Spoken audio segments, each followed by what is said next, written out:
I'm Dan Morell. I'm Ashley Evans. I'm Jason McCullough. Hi, I'm Simon and I'm a church leader in Sheffield. I'm Megan and this is Ben, and we want to talk to you today about leading your church into growth.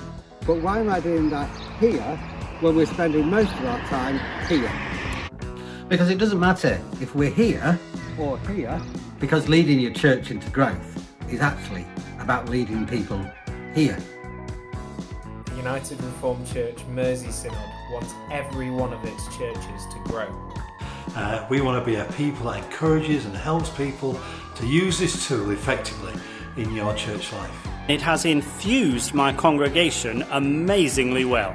It also helps us make those positive connections to our friends and neighbours with the news of Jesus. Lead Your Church into Growth looks at three particular areas. It looks at discipleship growth, Our mission to our communities. but mainly it looks at our numerical growth, how we can get our churches growing. And it mainly looks at that because it's one of the areas that we're weakest on. And I love the film Forrest Gump, because at the end of the film, Forrest muses about a feather and he says, I don't know if we all have a destiny or we're just being blown around accidentally on the breeze. Maybe it's both. That's a fantastic illustration of the human condition, and I think it's one Paul wouldn't have hesitated to use if he'd been around today preaching the gospel, because he was not afraid to be creative and make positive connections with the culture and questions of his audience. And that's why I like leading your church into growth. The other message we hope that you get from this little video that we've put together is that all of the things that we're talking about, all of the things that Leipzig has to offer, are completely appropriate for you to be thinking about now, even though church is changing.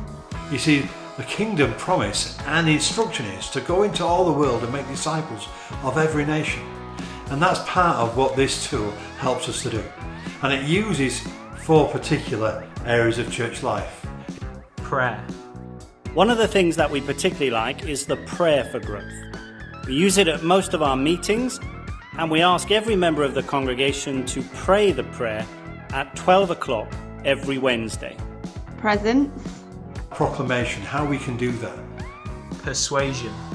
Persuasion is not the negative word that some people think.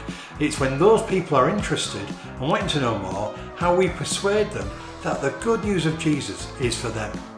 And so, we're going to look at these four areas over the next few weeks and months. Look out, because we're going to be posting some videos exploring little ideas that Leipzig offers.